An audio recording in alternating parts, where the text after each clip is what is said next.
large, so we don't have bureaus or divisions. So our neighborhood associations help us to focus as residents of Citrus Heights with our on our more local needs. The city provides $5,000 a year to each association to do with as they wish for public improvements.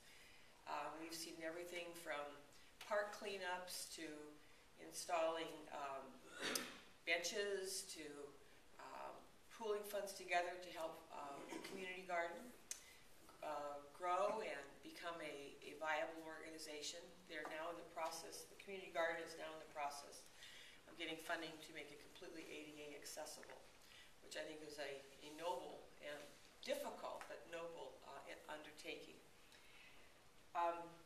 We have active programs for housing rehabilitation and first-time home buyers. You may be aware of that. We do have first-time home buyer down payment assistance programs that provide cash for down payments that don't have to be paid back immediately. Some don't have to be paid back until the house is sold. There are 2 or 3 different programs we have. And this year, we have, since the first of the year, since January, we've had 19 homeowners close on a purchase, and approximately 16 families are in the process, in addition to that, in the process of escrow to close their homes. In July, we had 4 closings, and we now have a waiting list that's gotten so big we've had to close it. So, but we have applied for more grant money to continue to expand that program. So we're doing what we can as a municipality to assist people to become home buyers. So if you would like more information about that, I'll be around afterwards for a little bit if you like to talk about it. We have a very active code enforcement department. This year earlier, we moved code enforcement out from under our general services or public works department. We moved them over to the police department as a subdivision of our police department. So our code enforcement officers and our police officers work very closely hand in hand to clean up neighborhoods that have problems, to move abandoned cars, to deal with the abandoned homes, the foreclosed homes that have the grass growing this high and so forth. And so it's working very well. It's still very new in that new formation, but everybody involved seems to like it. We feel that the appearance of our community is very important, and so we have a concerted effort to continue to provide and improve landscaping, the curb appeal, if you wish. We've worked hand in hand with San Juan Unified School District on the improvements at San Juan High School, which are not done yet. As you can tell the old from the new as you drive by, but a huge improvement from a curb appeal standpoint. In addition to that, as you also probably know, San Juan has been one of the most challenging high schools in the school district.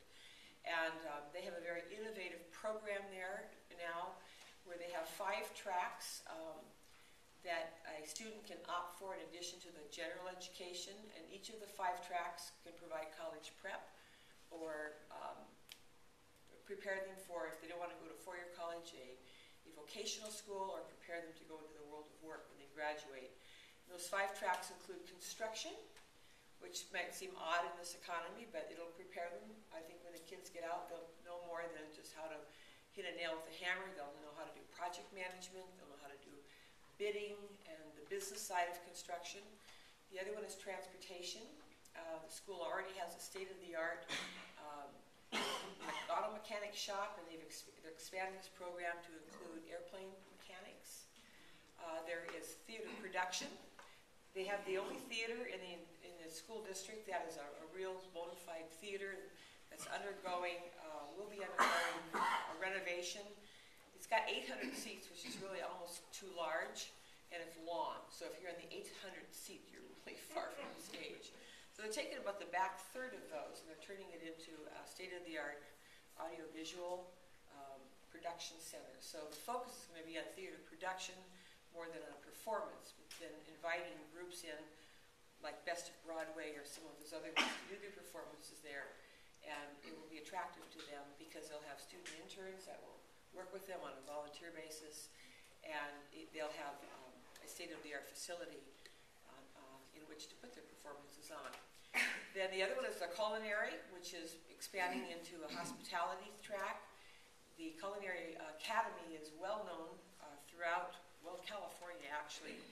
They have a wonderful program there to teach students culinary skills, not only the cooking and the baking and the presentation, but now they're expanding into restaurant and hospitality management in the hotel industry. So that's construction, mechanics, theater arts, culinary, and the fifth one is engineering. So that they can track through one of those programs through electives, as well as taking their solids and then also reconstructing the classroom. So lots of changes going on at San Juan High School. Mesa Verde High School also has just built a new gym, a second gym, and a new library. They have another wonderful program that I'm very close to called the Business Academy. And the Culinary Academy and the Business Academy are both 3-year programs. They opt in their sophomore year and they take it through their senior year.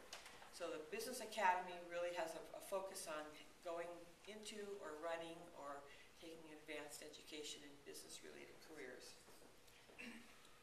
Okay, I have more material than I have time. Our big announcement this year was the opening of our new community center. Anybody been in our community center? Great. We are so proud of this. It was a $14.5 million project that we paid cash for. We saved the money over 12 years, and when we had it, and we were able to find a location, which is one of our biggest challenges in Citrus Heights, we built it. And it is a gold certified, LEED gold certified building. Williams & Patton was the architect, and they did a phenomenal job. We have over 400 bookings to date on the books for the community center, and we've done that without advertising. It's just been word of mouth and drive-by and so forth. The reason we were able to put it in the location that it exists in, which is right across from our police service center, is because we were able to count the parking that the city already has existent as part of the parking that is required for a center of that size, because it sits on just under 2 acres, and there on the site itself there are fewer than 50 parking spots. But you have the parking across the street on the community property, and Sam's Club has been gracious in allowing us to park there, which is where I always park when I go, because they've benefited from having it there. We've had lots of functions where people have bought their supplies there and just, taken a cart down to the shopping center, or the community center. We have multiple types of housing in Citrus Heights, as I'm sure you know, from the typical tract home to some of the older, larger lots. Density is a real key for future planning in Citrus Heights. Our big long-term project now, including in addition to Sayonara, is Auburn Boulevard. We are now in the process of purchasing the rights of way that we need to underground the utilities, which is our first step to redeveloping that corridor. We will include mixed use, which will include density, with housing as part of that.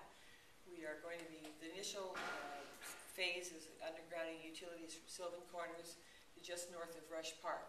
And so we're in the early process of all of that.